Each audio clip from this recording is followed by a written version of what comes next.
ముమ్మిడివరం మండలం చిన్నగుమ్మలూరు గ్రామంలో శుక్రవారం రాత్రి జరిగిన కార్యక్రమంలో భాగంగా ఎస్ఐ విభీషణ్ రావు గ్రామ ప్రజలతో యువకులతో మాట్లాడుతూ ప్రతి ఒక్కరూ ఫైబర్ నేరాల పట్ల జాగ్రత్త వహించాలని, అలాగే ఈ మధ్య కాలంలో ఆత్మహత్యలు ఎక్కువగా యువతలో జరుగుతుందని పేర్కొన్నారు.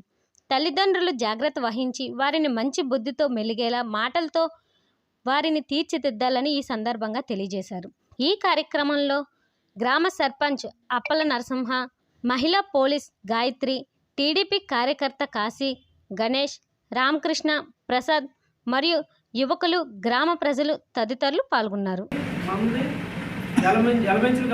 అంటే మనకే రైల్వే స్టేషన్ ఎక్కువ ఆగేది కూడా గతంలో నీ రైల్వే స్టేషన్ అనుకుంటాం. డిస్టెన్స్ అనకాపల్లి నుంచి చూస్తే కొంచెం దూరంగా ఉండేది, మళ్ళీ తుని వరకు ఉండేది, మంద మధ్యలో ఉంది. మనకు మంచి అవకాశం ఉంది.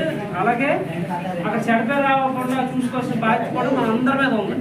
పైన అక్కడ ఏ ఇష్యూస్ అన్నెసరీ ఇష్యూస్ జరగకుండా కొంచెం అందరూ కూడా బాధ్యత తీసుకొని వాళ్ళు అలాంటివి ఏమైనా ఉంటే మేము ఏమైనా రైడ్ చేయాలి, ఏమైనా ప్రాబ్లం ఉందంటే మేము మాట్లాడతాం, ఏమైనా ఇన్ఫర్మేషన్ ఉంటే ఇవ్వండి, మేము చేయాల్సింది మేము చేస్తాం. రెండోది, మీ అందరికీ తెలుసు మనకు కొద్ది రోజుల్లో మనకి ఏం జరుగుతాయి, ఎలక్షన్స్ జరుగుతాయి. ఎలక్షన్స్లో దయచేసి మీరు అందరూ కూడా మీ ఇండివిజువల్ మీకు నచ్చిన ఓట్లు మీకు నచ్చిన పార్టీకి వేసుకోవచ్చు. అందరూ ఎవరికి ఎటువంటి అబ్జెక్షన్ చేయరు. కానీ ఆ ఎలక్షన్ మంచి వాతావరణంలో జరగాల. మన ఊర్లోనూ మన మధ్యన ఎటువంటి గొడవలు జరగడానికి స్కోప్ అనుకోండి. అది ఎవరైనా కానీ ఆయన ఉన్నారు, పక్కింటి ఆయన ఉన్నారు, ఆయన నచ్చిన ఒకటి ఆయన చేసుకుంటే ఈయన నచ్చిన ఇప్పుడు బ్యాలెట్ బాక్స్లోకి వెళ్ళాక ఎంత మన బాబు అయినా సరే ఎవరికి చేస్తుందని ఎవరికి తెలియదు. దానికోసం మనం ముందుగానే అదేదో మనం పులుముకొని మనం గొడవలు పడాల్సిన అవసరం లేదు. దయచేసి ఎవరు కూడా నుంచి ఎటువంటి గొడవల్లో ఇన్వాల్వ్ కావద్దు. అటువంటి ప్రాబ్లం ఏమైనా వచ్చి మాకు ఇలా జరుగుతుంది సార్ అని చెప్తే మేము రెస్పాండ్ అవ్వడానికి 24/7 మేము రెడీగా ఉన్నాం. పోలీస్ డిపార్ట్మెంట్ పరంగా మేము ఎలక్షన్లోన ఏ పార్టీకి మేము చెప్పము, ఎవరు మాకు ప్రయారిటీ కాదు, అందరూ సమానం. మీరు మీకు నచ్చిన పార్టీకి మీకు నచ్చిన విధంగా ఓట్లు వేసుకున్న హక్కు మీకు ఉంది. కాకపోతే ఎటువంటి గొడవలు కానీ ఇంకా అదర్ దాని ఇబ్బందులు కానీ లేకుండా, గొడవలు లేకుండా పీస్ఫుల్ వాతావరణంలో మీకు నచ్చిన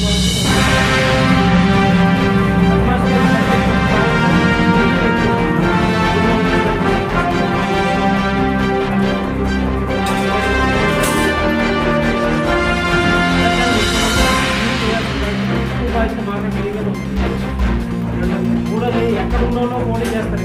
కలిసి సర్పంచ్ చేసుకోలేదు మనకు అంతకంటే మన కుటుంబం ఇవన్నీ కూడా ఎక్కడ బయట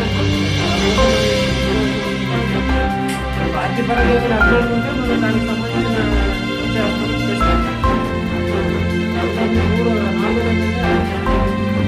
యాక్సిడెంట్కి సంబంధించిన ఇష్యూస్ అందరూ కూడా కొత్తగా లేటెస్ట్ గవర్నమెంట్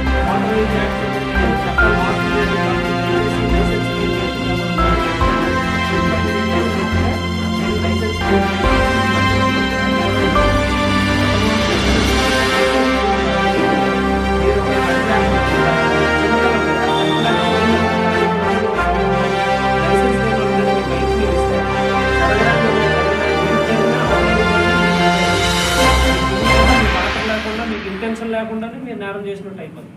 కాబట్టి బళ్ళు విషయంలో మాత్రం చాలా జాగ్రత్త తీసుకోండి. ఇప్పుడు కార్లు వెహికల్స్ అంటే ఎవరికి ఇవ్వము, అంతవరకు చెక్ చేసేస్తాం. కానీ బైకులకు వచ్చేసరికి మనం పిల్లలకి అలా రోడ్డు మీద వెళ్ళేదో దారా చెప్తాం, ఆడేం చేస్తాడు, బండి నాకు ఇచ్చారు కదా అని చెప్పి ఒక రౌండ్ వేసుకుని వస్తామని చెప్పి ఎక్కడికో తెలుసుకుని వస్తారు.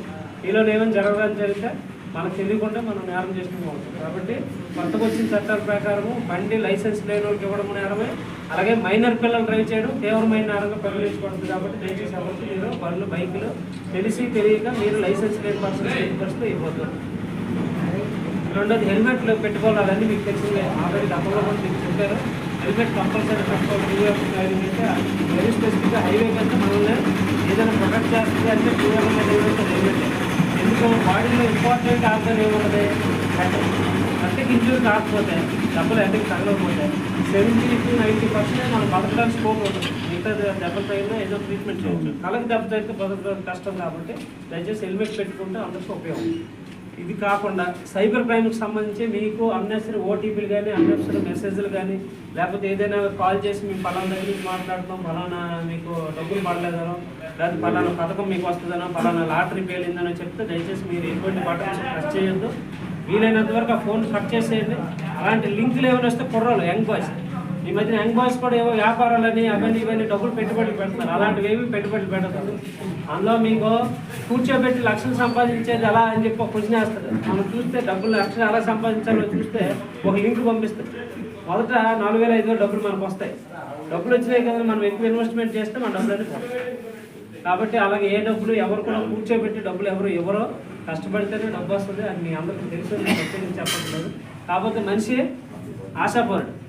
సింపుల్గా ఈజీ మనీ మనకు వస్తుంది అంటే మనం దానికి అట్రాక్ట్ అయిపోయి ఏదో ఒకటి చేస్తే మనకు డబ్బులు వస్తాయి కదా అని ఆశపడి మొదట ఆశపడతాం, తర్వాత భంగపడతాం.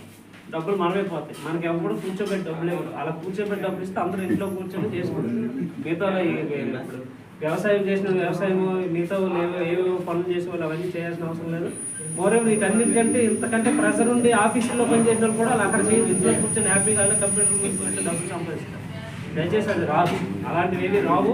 సైబర్ టైంలో మీరు ఒకసారి డబ్బులు పోగొట్టుకుంటారంటే అవి తిరిగి రావడం చాలా కష్టపడు. మన చేతిలో మనం చాలా కష్టపడితే వ్యవసాయం చేసుకోవడం, లేకపోతే పాడి పశువులు ఇచ్చేసుకోవడం, సంవత్సరాంతో సంపాదించి మనకు 50,000 లక్షలు మిగులుతుంది.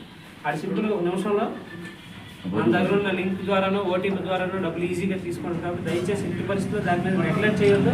మీరు ఎటువంటి ఇన్ఫర్మేషన్ ఇవ్వద్దు, ఓటీపీలు కూడా చెప్పొద్దు. అసలు వీలైతే కట్ చేసేది ఏం లేదు, దానికి అంత ప్రయారిటీ ఇవ్వద్దు. ఓకేనా? ఇవి కొంచెం పాటించాలి. ఇంకా